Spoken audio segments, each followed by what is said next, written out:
good. Okay, is it possible for you to number the pages when it comes Yeah, out? look, I have to admit to you that I am really sorry. I don't know what's gone on with me, but recently I haven't been good at numbering pages. However, we are now going to begin, and we are going to look at two Psalms today, starting with one that many of you will have seen before, I hope, and that is Psalm 46. And the Psalms that we're doing today are different in a number of ways from the Psalms that we have done in the past. I just have to check with Shoshana before I go further, because I don't remember whether I sent her the readings. Shoshana, would you just tell me, did you receive the readings this morning? Because I just don't remember whether I sent them to you or not. I'm going to unmute you. Oh, unmute you. Josh, are you there? Yeah, I'm there, but I didn't get them. Nope. Okay, I'm going to send them to you right now. Please forgive me. And Shoshana. POSH. Yes, there you go. I didn't see them either. It will be without a subject, Shoshana. Don't, Shosh, it will be without a subject. I'm just going to send you, and then you will have the readings. And If it isn't too difficult, I didn't get them either. who's that? Lois. Lois, I know I sent them to you because I was, after having missed you in a previous mailing, I was determined not to again, but I am about to send them to you again. I probably went to, because I didn't put a subject, it might have gone to your junk. Okay. But anyway, I've just sent them again. So please check your junk if you don't see them. But now I do apologize. I said to a number of people that teaching over Zoom is more difficult than teaching live, in that you've got so many things to think about as you go ahead. So anyway, you should all now have the readings. And I just want to check who's, okay, I've had Nancy sends her apologies. I got it. Okay, wonderful. So we're going to start with Psalm 46. And Psalm 46 is a psalm that some of you should have heard before. I'm going to start off by reminding you of this, what we call the superscript, the above the, before it begins, which is in the Hebrew version, verse 1. And again, one of the things about the Psalms, as you know, is that we sometimes have differences in the way the verses are numbered, and also the number of the Psalms in the Christian tradition can be different from the Jewish tradition. So you'll see at the end of the reading, I've actually included something from a use of this Psalm that I had checked. I doubly checked that indeed we were talking about the same Psalm. So 46 starts off, L'Menatzech Livnei Korach, a psalm to the sons of Korach. And the question is, you know, what are sons of Korach doing here? Do you remember that when Korach had his rebellion against Moshe, the earth opened up and swallowed him and his followers? So you would have thought that the sons of Korach would have been swallowed up by the earth. But indeed, we're told that his sons didn't follow him. At the last minute, according to some traditions, they realized that they loved their father, but he was wrong. And they moved themselves away from the group that was supporting him. And not only that, their awareness that their father had made a mistake led them to become some of the great composers of some of the Psalms. So we're told that the sons, and in fact, we're going to see, those of you who are doing Parshat HaShavua with me, will also see the reference in the Torah to the survival of the sons of Korach. So they become writers of Psalms according to some. And then we get on Alamot, and I'm going to deal with the words or possible meanings of the words in a moment. Let's just read it first. And then it says, God is our refuge and our stronghold, Machaseh va'oz, a help in trouble, very near. Therefore, we're not afraid. Though the earth reels, though mountains topple into the sea, its waters rage and foam in its swell, and mountains quake, Selah. So I have shared with many of you the fact that I was in Indonesia literally just days before the tsunami. And having then returned to Australia and watched on television areas where I had been only days before, completely washed away, it was a real shock to understand how fragile mountains are, how the earth, we can't take for granted the fact that the earth stands tall. And since coming to Israel again, many of you know that I came on Aliyah only to discover the world. And I've been to places I never imagined I would be, including in Iceland, in the tops of volcanoes. I've been to New Zealand as well, where you see the earth as it is still active. It hasn't, the earth has not stopped being active. There are still active volcanoes. And so this idea that mountains can topple into the sea shouldn't be something that we say, oh, never heard of that, doesn't happen anymore. It really does happen. And we have to recognize that this is the reality of living on the earth. Yet we say God is our refuge and our stronghold, even though these things can happen. And then there's a change. We've many times when we've been looking at the Psalms, we've noted the change between one stanza and another, and we're about to see a change. There is a river. There's a river, Nahar, a river. This is, sorry, I meant to say at the outset of this lesson, if you remember the two Psalms that we looked at last week, Psalm 23 and Psalm 30, were linked by the fact that both had references to water, to the quiet streams that we go by, and the idea of dipping into water or water as a well. We're going to find that again this week, water or streams as a theme that seems to link the Psalms we're looking at. So there's a river whose streams gladden God's city. Well, what is God's city? We'll talk about it in a moment. His holy dwelling place of the Most High. So usually we see the city of the dwelling place of God as connected with Jerusalem, Yerushalayim, maybe not. But there's a river whose streams gladden God's city, the holy dwelling place of the Most High, Mishkanei Elyon. God is in its midst. It will not be toppled. By daybreak, God will come to its aid. Nations rage, kingdoms topple. This could be now a third stanza. Nations rage, kingdoms topple. At the sound of his thunder, the earth dissolves. The Lord of hosts is with us. The God of Jacob is our haven. New stanza. Come and see what the Lord has done, how he's brought desolation on the earth. He's put a stop to wars throughout the earth, breaking the bow, snapping the spear, consigning wagons to the flames. Desist. Realize that I am God. I dominate the nations. I dominate the earth. The Lord of hosts is with us. The Lord of Jacob is our haven. So if we break down, if you like, the narrative or the flow of this psalm, we start off with a statement. God is our refuge, and no matter how bad or how serious the problems around us seem to be, the problems in nature. Remember, if this is written by the sons of Korach, they've seen the earth open up and swallow up people.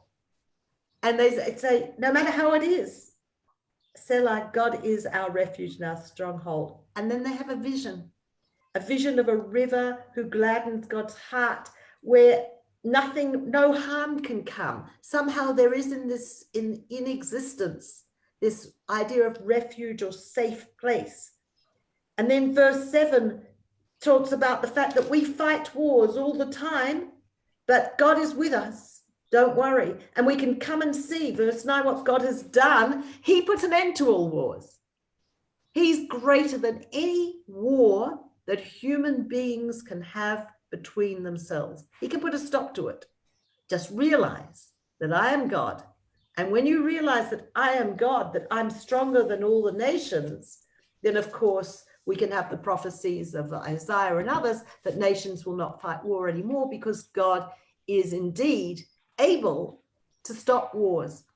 yesterday in the Parashah class, I played for some of you a little quote from a Swami, a Hindu Swami, who what I chose to play for you was his recommendation that we use this time in isolation to reflect on the incredible miracle that our bodies function, and that we're alive, and to take the time that we're alone to contemplate how incredible it is that we exist and that we work at all, that our mind works, that our body works. Great message. He had another message. He said, when we were outside, what were we doing? We were fighting wars. What do human beings do, sadly, is they fight, and sometimes fight over trivial things. And it's fascinating to me when we're reading these Psalms that I chose, and obviously I've just chosen for a reason particular Psalms. In this one, I say, isn't it incredible that this little virus is actually meant, I heard the statistics on the radio last night, all over the world, number of people dying in car accidents has just been cut so radically. And the number of people dying in wars has been put on hold. Most wars aren't taking place right now because of this virus. What an incredible thing to ponder, the fact that we as human beings waste our free time. We were talking about time as well when we started this lesson. We waste our free time by fighting wars with each other. That's what we do. And at the moment, we're not able to do that. And that's a good thing. Not that the cause of it is good, but it's a good thing that we are able to take a break from fighting wars with each other. It's interesting that so many of the wars were wars of religion. There's a wonderful philosopher, Steven Pinker, who's been, I heard him in Jerusalem about, 6-7 years ago. And he's done a study and shown that indeed fewer people are dying of wars now than at any point in history, despite but we just see them on the television all the time. We have the impression that there's more and more and more because we see everything. But indeed, war, he as a philosopher, but also a history, an expert in the history of war, says that people are actually killing each other less, and that's a good thing. He sees that as an improvement in civilization. But he also shows that most wars have nothing to do with religion. It's just that the ones that get like the Crusades and so on, which get the publicity, the story is told, were religious wars. But in most of the wars that we never have heard about and will hear about are over territory. And those wars over territory are going on all the time, everywhere. Even today, there's a lot of tribal fighting in places that we just don't know about. So I'm cautious to blame religion. On the other hand, I also believe that the Psalm is going to give me support for the fact, and not only the Psalm, but many of our religious texts, support for the fact that wrong thinking is what leads us to cause war. And some of that wrong thinking has been wrong religious thinking, that we have justified wrong thinking in religion. So I'm not denying. But I have to disagree with it. For instance, most of the wars in Benelux were all over religion, particularly in the Reformation period between Catholics and also the wars in England. So many of them. In fact, again, I'm not a student of Belgium as such, but I'm aware of them. The interplay, and this is also, you can say this is true also of the Balkans, the interplay between national identity and religious identity. It's a question, religious identity versus religion. And so we have to be very careful, because religious identity plays a huge part in wars. But that religious identity isn't actually religiously motivated. It's not ideological. It's about identity. And we have to, again, be very careful of conflating those two ideas. And Hannah's written on the chat that religion had little to do with the Crusades. And yes, I agree with you. I mean, when I describe the start of the Crusades, I think economics was a very big factor. And then using religious zeal to, when Marx said that religion was the opium of the masses, of course, I don't really believe opium of the masses is the best way of describing it. But what I understand and what I take very seriously is if people are ignorant, you can use religion to move them, and they can be manipulated by the demagogue who uses religious language and instills sometimes fear in people and sometimes motivates people. That's the language of religion, but it isn't the essence of the religion itself. And in fact, again, going back to these Psalms and other places, what does God really want from me is a question that very few religions, if any, the serious scholars answer by, he wants us to kill other people. When people ask, what does God want from me? It's usually about good behavior and kindness to others. So you would go to the handout. I want to show you the notes that I've brought on this Psalm, and we'll see whether there's anything else, because ambitiously, I do want to look at 2 Psalms today. So Psalm 46, various theories about its composition and context. And I mentioned the word alamot, and at the beginning we say Mizmor le David, Shir Mizmor Levnei Korach, that to the Lamenseich Levnei Korach, Al Alamot Shir, on the Alamot, a song. So what are Alamot? I have a granddaughter called Alma, and the name Alma means a young girl. It is a name that we find in the Tanakh in reference to Rivka. She is described as a young girl, and there are a couple of other references now. I don't want to get distracted by the details of those references, but it's a biblical word for a young girl.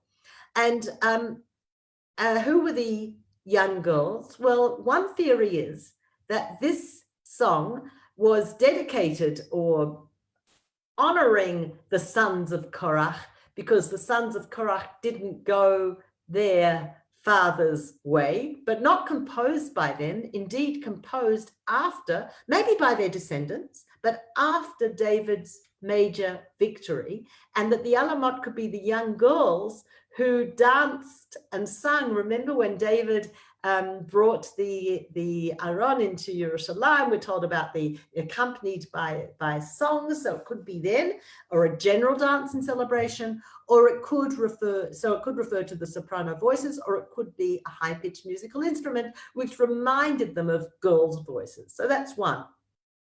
But there's another meaning to the word alamot as well. And things that are alamot are things that are hidden. And this could be a psalm that's talking about the hidden things that God does for the people. And it could be that it's praising the fact that God is always acting behind the scenes in a hidden way. And the fact that the example I gave you before, that there are fewer wars in the world today than there have been in the past, but we don't see it. It's hidden. God is working in hidden ways. So liturgically, the psalm as itself doesn't have a place, but verses from the psalms appear in various times. And now I wanted to go through the psalm itself. I'm up to point 3 on the first page. I want to go through the verse itself as Rashi saw them. So Rashi comments on the alamot as a name of a musical instrument because it appears elsewhere in Divrei Yamim, in Chronicles. The next thing I want to look at with you in verse 3. So verse 3 of the psalm, and I'll read it again, and those who have it, it's good. It says, "Therefore we are not afraid, though the earth reels, though mountains topple into the sea." And Rashi's comment is that this is referring to some future time that's prophesied in Isaiah, that the earth will rot away like a garment in general it says that the earth doesn't rot away. In some future time, it will. And Rashi goes on to say the sons of Korach saw the miracle that was performed for them, like those all around them, that were swallowed up, and they stood in the air. Remember, I told you that they stepped back, but there's a midrash that they actually were standing with the supporters of Korach. They changed their mind too late to get out of the way, and they stood in the air and they didn't go under. And there's going to be some similar miracle in the future that Isaiah is prophesying, that the earth will somehow rot away, but the good people will not fall under. They'll be rescued. So that's Rashi's comment, bringing up a midrash.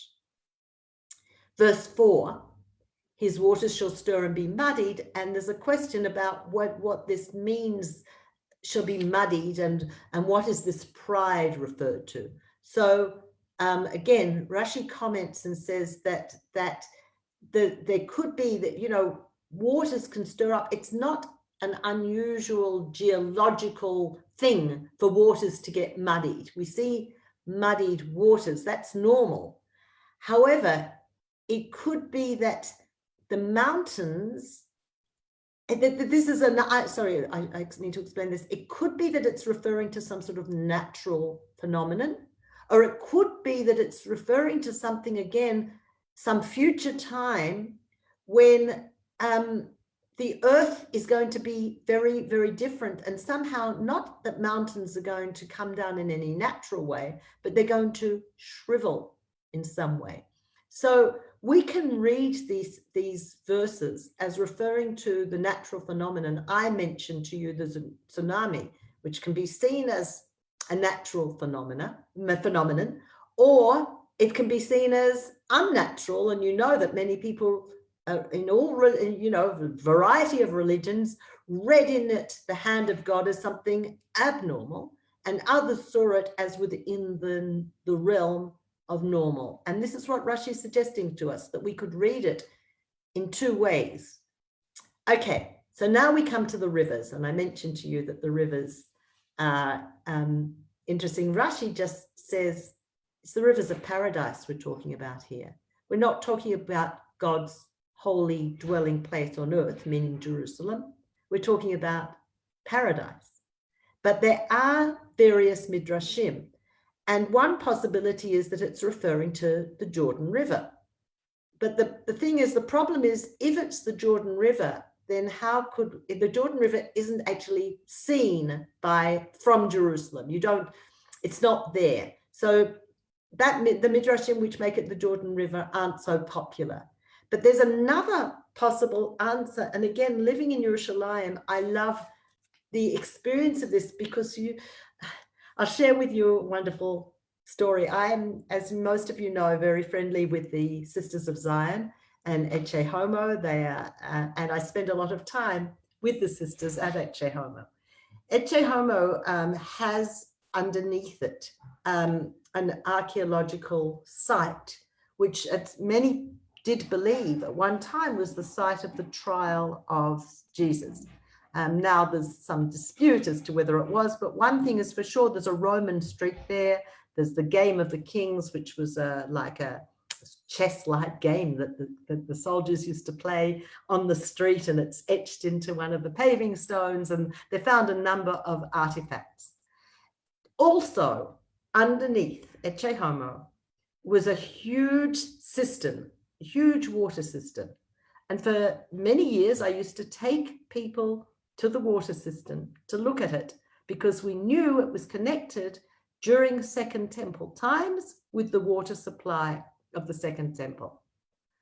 Now, I can't remember how many years ago, maybe 3 or 4 years ago, the sisters woke up one morning and the cistern was empty. How was the cistern empty? It had been full because they had, in the tunnels next to the Kotel, opened up one of the blocked channels, and all the water overnight disappeared from the cistern in Ecce Homo and went into the tunnels. And what it showed, of course, was It proved the authenticity of the system connected to the water system of the second temple, because otherwise it wouldn't have flowed. But it also showed the magnificent creation of a river system to service the Temple Mount. And it was humanly constructed. The first, as you know, we have Hezekiah's tunnels in Jerusalem. We have Vayiven Uziyahu Migdalim B'Yerushalayim, Uziyahu's buildings and tunnels. We can walk in Jerusalem when there's not coronavirus, and we can see the creations of the tunnels and the water systems to provide that spring of water into the temple, or the supply of water on the Temple Mount. We had to build it, but God provided the rains that created it. And I feel very excited when I read the Psalms to realize, because when I mentioned Uzziah and Chizkiyahu, I'm not talking about Second Temple, I'm talking about First Temple. And this was the idea that the psalmist, David, or the people celebrating David's victory, we're talking about a river system. I said during Beit Sheni, because Ezekiel's vision was not of the first temple, it was of the second perhaps, but the idea that there was a river system created in Jerusalem, and that might have been what was referred to in the psalm. Okay. The next thing I want to share with you from Rashi's commentary is verse 10. Can you go with me to verse 10? It says, he puts a stop to wars until the end of the earth. He will break the bow and cut the spear to pieces. Wagons he will burn with fire. God puts a stop to wars on us. In other words, we could have been so many times destroyed by war. And Rashi's comment is that he's talking about wars or attempts to destroy the Jewish people wherever they found themselves in the world. So he's not just talking about the end to wars in the land. Remember, Rashi lived in France, and so his vision was a diaspora vision. And what Rashi was seeing in the psalm is a promise that wherever nations try to destroy us in the world, he will put an end. He won't allow their wars against us to be successful.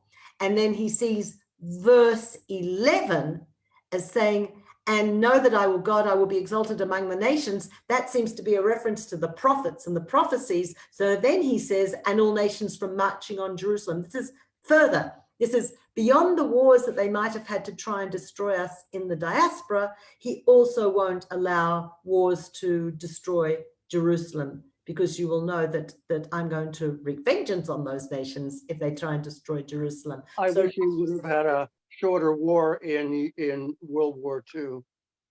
What do you mean? Sorry? I wish that God would have had a shorter war in the World War II. Again, I can't agree with you more. The idea that God has stopped all wars. We look around and we know what we have suffered from wars, not just we, the whole world, but particularly when we think of the Shoah, and then we think of the wars that we've had to endure in this country since the creation of the state.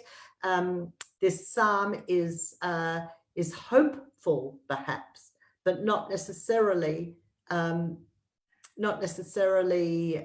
realistic in terms of what we've experienced before. We have experienced terrible wars, but on the other hand, as the prophet Isaiah, but I'm thinking of Isaiah, but others as well have said, the remnant remains and been strong, and we can say that God didn't enable those wars to wreak their full destructive power.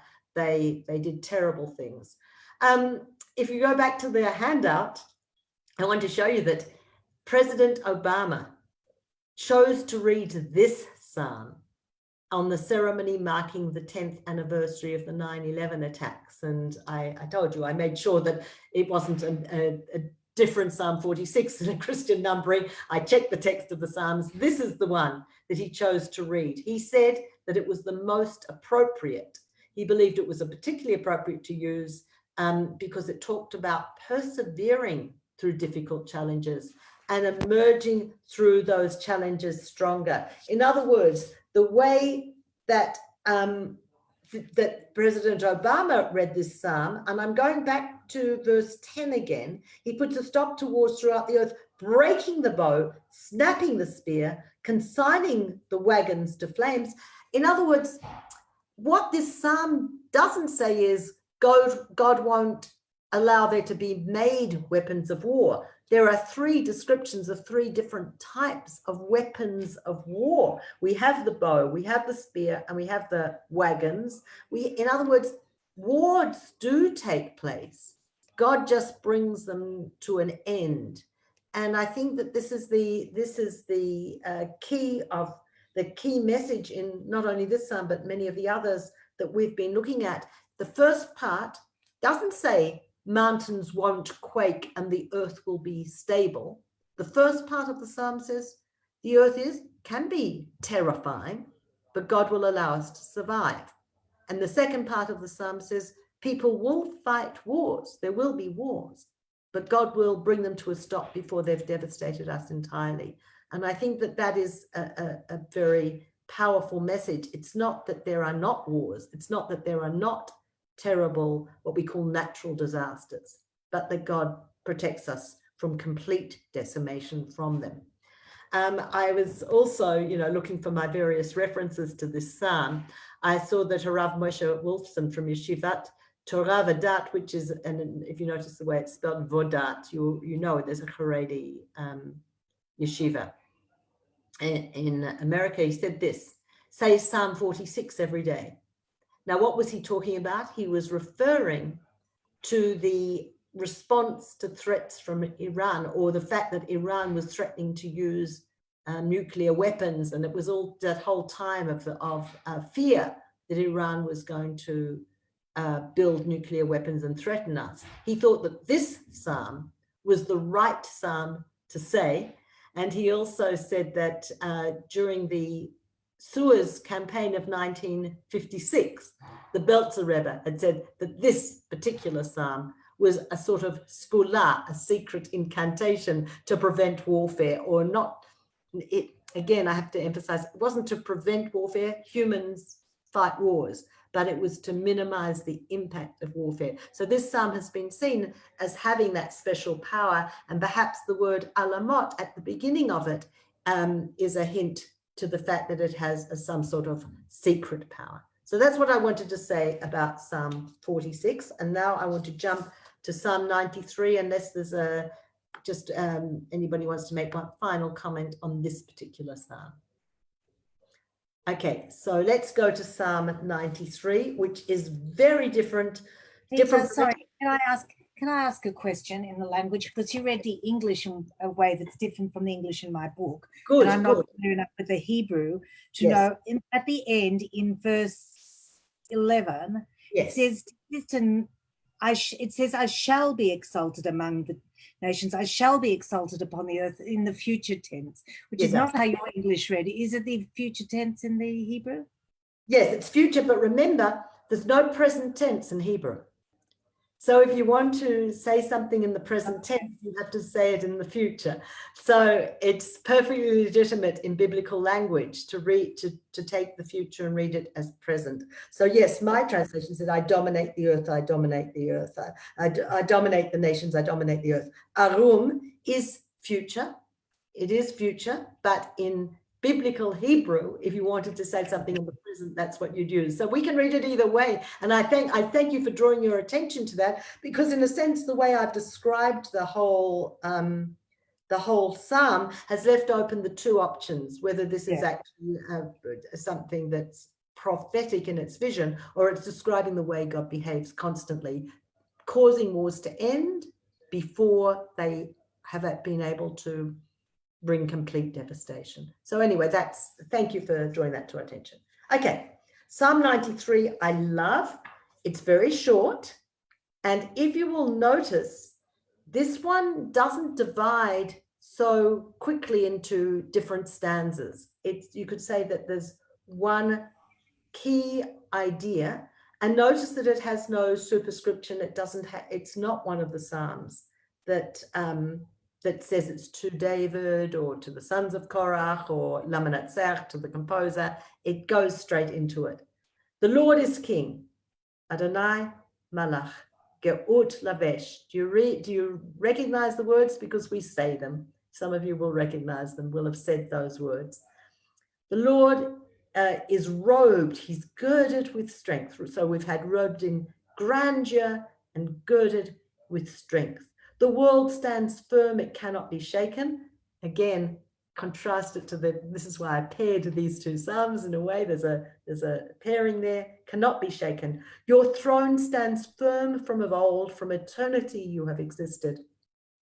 The oceans sound, O Lord. The ocean sounds its thunder. Again, you'll recognize this word. Nasu nergot Hashem, nasu nergot kolam. You will have heard these words. The ocean sounds its pounding above the thunder of the mighty waters. More majesty than the breakers of the sea is the Lord, majestic on high. Your decrees are indeed enduring. Holiness befits your house, O Lord, for all times. Hashem la'orech yamim. And you will have heard these words because we read them on Friday. We read them on Friday day. We read them on Friday night. These are just beautiful words. And I'm now going to paraphrase. The Lord is King. He's robed in grandeur. When we, they often say, how do children draw God? They usually draw God in, and it's fascinating. It seems to be across cultures, across religion, the old man with the beard, with the white beard, children will draw God. But they're also, when we start to talk about God, we often talk about God as King. And we imagine the King in his grandeur, and we're not supposed to visualize God, but the Psalms are doing it for us. They're visualizing God as a king in royal garments and on a throne that stands firm. And then the psalmist tries to imagine the most powerful sounds, the sounds of the ocean. Sarah came to the class yesterday. Sarah used to live in a house on Dover Heights in Sydney, right on top of the cliffs. And when you looked over those cliffs and you saw the pounding of the waves, imagine the strength and power of the ocean pounding, or the thunder of mighty waters. God's more majestic than that. And gosh, can you imagine when you look at the sea and you look at the power of the ocean, it can make you think, it can make you ask the question, can anything be greater than that? Really, to look at it, I don't know how many of you have had that experience of seeing the ocean like that. It can make you ask that question, can anything be more powerful than that? And says, yes, indeed, God, you're more powerful than that. You're more powerful than that for all times. So this is a psalm that is read, that is known, it's simple, it's just talking about the power and the majesty of God. Excuse me, hay fever season. Okay, so if you turn back to the handout, there are two main themes: God's kingship and the connection with Friday, the sixth day of the week. The Zohar notes that in Hebrew, this psalm contains 45 words, the gematria of the word Adam. Man was created on the sixth day and went on to proclaim God as king. Now, what's lovely about this, of course, is there's absolutely no mention of man or humanity. When you read this psalm, if you look at the text, you see God and the ocean, and you don't see human beings there at all. So one thing is to just contemplate of the insignificance of man. And again, in the situation that we're in, one of the things that I constantly am reminded of by teachers is that we think of ourselves as being so important. And look what one little germ that we can't even see in a microscope can do to us. There's a midrash that says, why were human beings created last on the last day? And the midrash says to remind us that even the gnat, which was the smallest thing they could imagine, I think, at that time. Even the gnat was created before you, or we can paraphrase that even the viruses were created before us. And it's supposed to give us a sort of humility. But there's another side to that as well. And the fact that this psalm has no superscription is a way of reminding us that human beings, all of us, according again to Midrash and Jewish values, were placed on this earth to sing psalms, to sing praise to God. So this is a general human response to God. Our best praise to God is to take ourselves out of the picture and to just say, wow, creation and God, creation and God. What were the first things? And again, reminding ourselves of the order of creation. The first thing that God had to do after deciding to create is to do with water, separating the higher waters and the lower waters, and then the sea from the dry land. In creation, the sea is really primal. It's early, the idea of water in the sea. So when we read this psalm, we can say, in this psalm, we've removed ourselves in order to do our job. That is, humanity is not there because humanity has to sing the praise. And we can, in a sense, go back to the beginning of creation, water, the oceans, and thinking of that power and majesty. So it's the song that is designated for Friday, as we're going to read in a minute. According to Rabbi Yaakov Emden, one of the great modern commentators, the connection with the sixth day is reinforced by the Psalm's description of God in his full grandeur and power, as he was when he completed the 6 days of creation. So this is the robed in garments. Rabbi Emden is interpreting the garments, if you like, the grandeur as the completion of creation. And he makes a reference, he says, so on Friday, to greet Shabbat, we should dress up as well. So one of the lovely values that alluded to by so many of the commentators, right back into the Talmud and very earlier sources, is that it's our job as human beings to imitate God. But one of the things that you wouldn't naturally think of, and a way of imitating God, we think about it doing mitzvot. But here, Rabbi Emden's saying, and another way is dress up on Friday night. Be in your grandeur, because just as when God looked down on creation, he was robed in majesty. When we spend our Friday nights and Shabbat reflecting on creation, we should be also donned in majesty of some sort. Wear our good clothes. Okay. Another way is that Psalm 93 also hints at a future messianic age when the entire world will acknowledge God as king.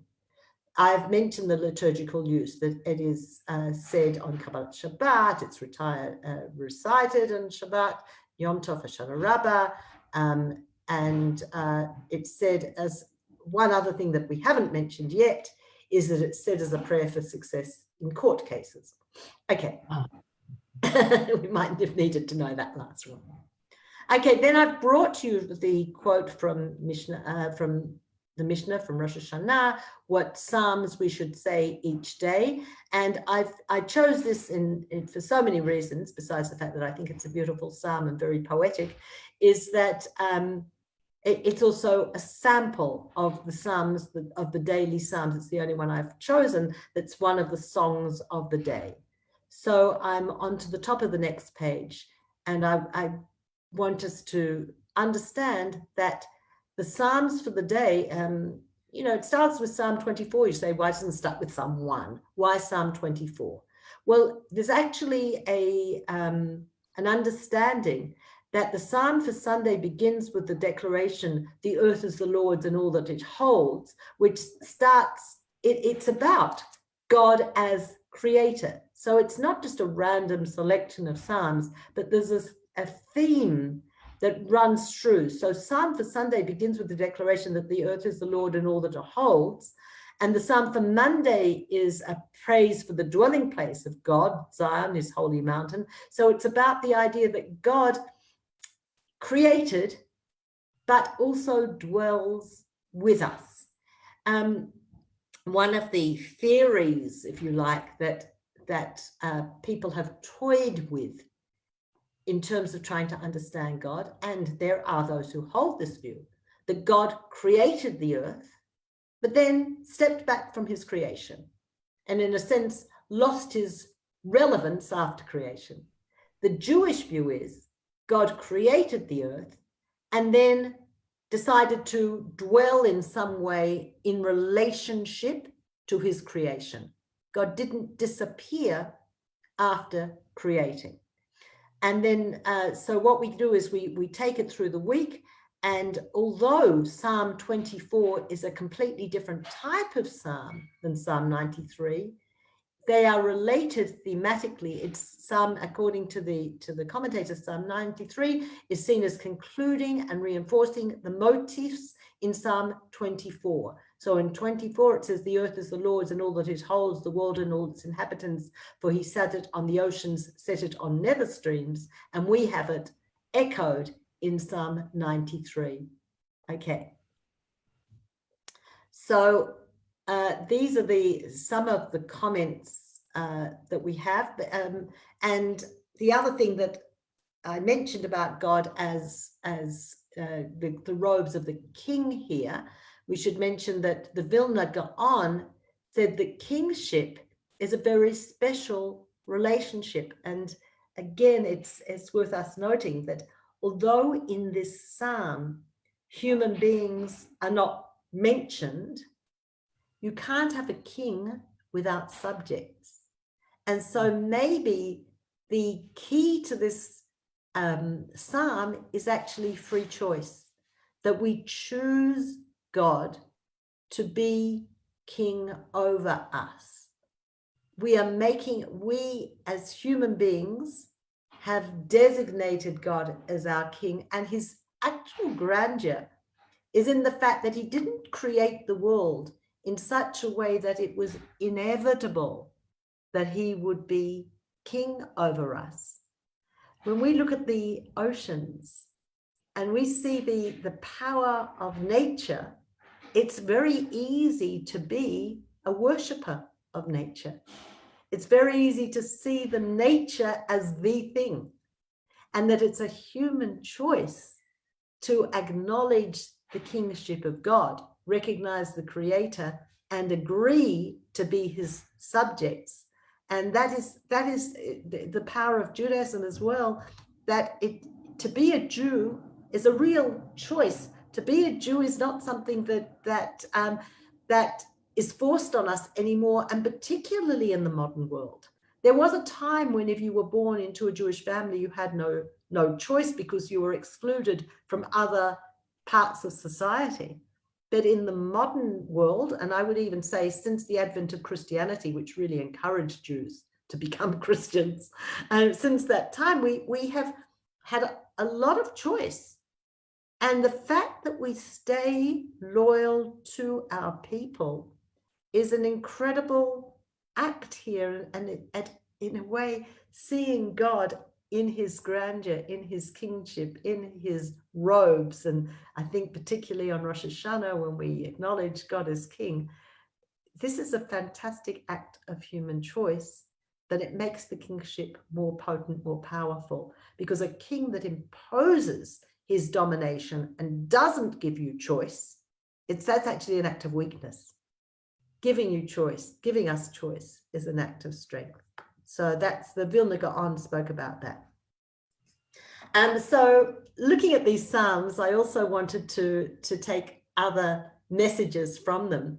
And in Ramban's letter to his son, he is giving him moral lessons. And I've just taken a part of the letter. So it's back on the handout. Through humility, you will also come to fear Hashem.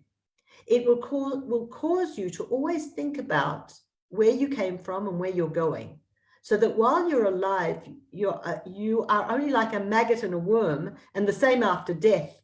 In other words, humility reminds us of what I told you before. Don't be surprised that the maggot was created before you. It's supposed to remind you that you're not so great.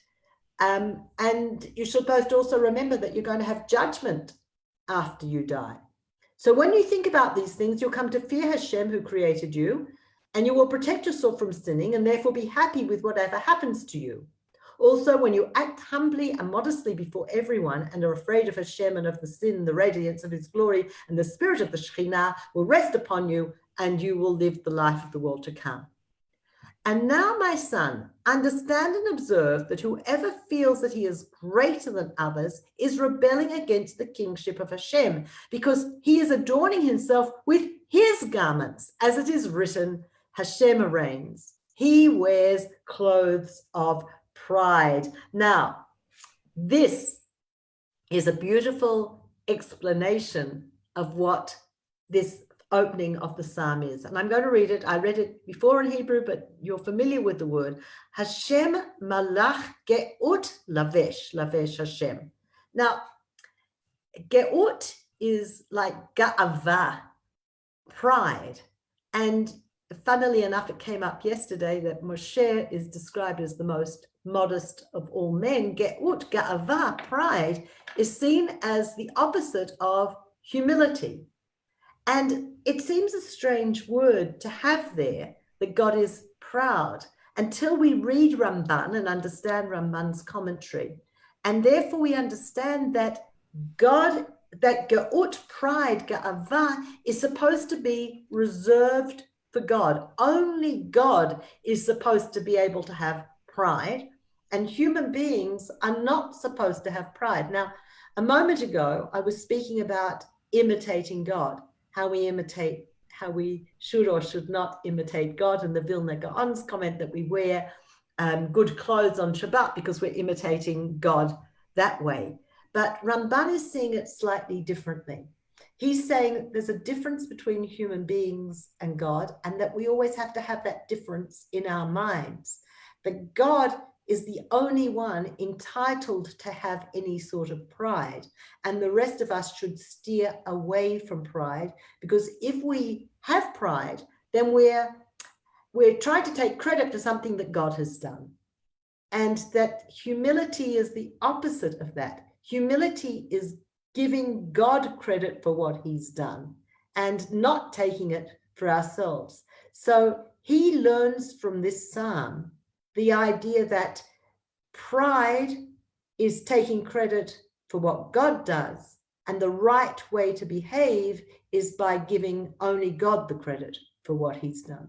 So I thought that was an interesting interpretation and use of the psalm.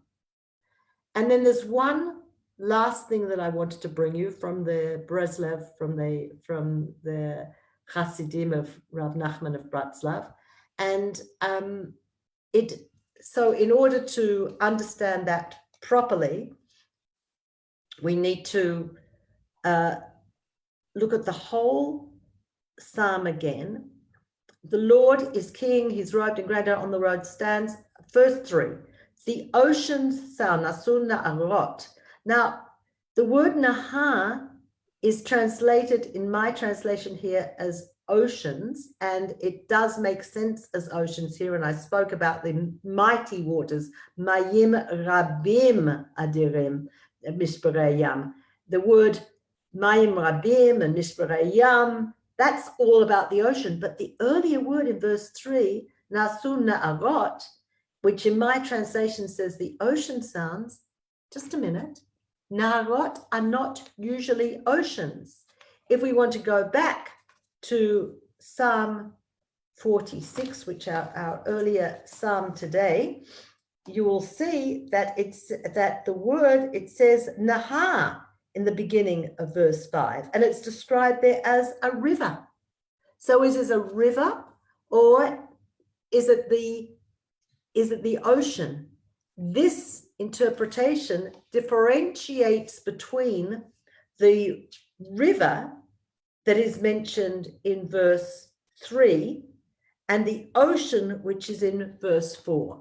So that's what we need to be clear before I can read you this vision and this interpretation. So it's seen the first part as rivers, not oceans. Okay, so here's the Midrash.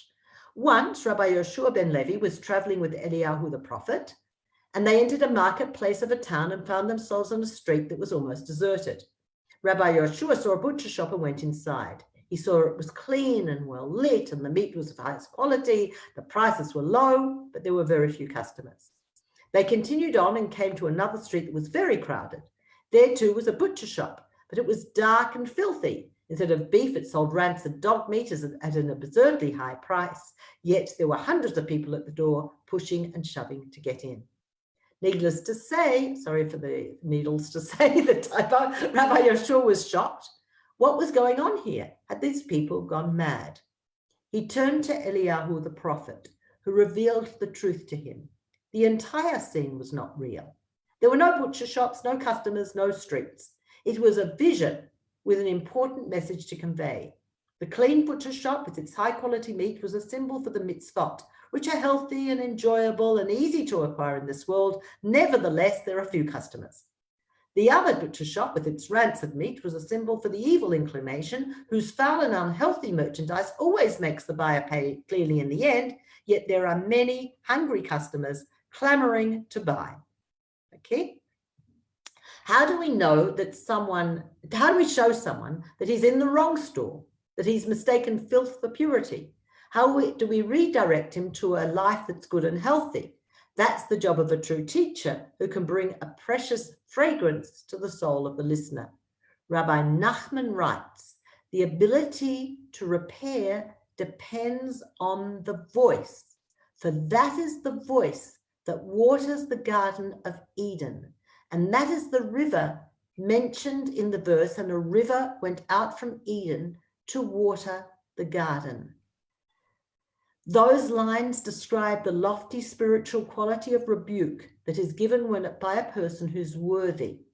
With this, we can begin to understand the Zohar statements that there are different types of souls. Some are like trees, some are like grasses. They all grow in the garden. And when they drink from the river that flows from Eden, they grow and blossom and flourish. Rab Nachman continues, that river that goes up from Eden is the voice of the person who's worthy to give rebuke. As it says, Nasu narot Hashem, Nasu narot kolam. I'm reading verse 3 of our psalm. The rivers have lifted up their voices. Now, when I read this psalm the first time, we talked about the power and the strength, and I compared it to looking at the power of this surf, of the oceans. This is a completely different interpretation of what power is. The power is a voice that people will listen to, not because it's strong, not like the sound of the ocean thrashing against those rocks in Dover Heights, not that sort of power, a different sort of power. The real power is a voice that will be listened to. And this ties in with yesterday's shiur as well. We talked about yesterday why the Torah was given in the desert. And one of the answers is the still, soft voice where you can hear God in the desert, in the stillness and the quiet, where Rav Nachman is doing the same from this psalm. He's saying that don't read verse 3 and 4 as the same sound. The Hebrew is not the same. One talks about Mayim Rabim Abdirim Mishperei Yam, the sound of the sea and the power. But the verse before it, Nasu narot kolam, when voices are heard from the water, that's an aha.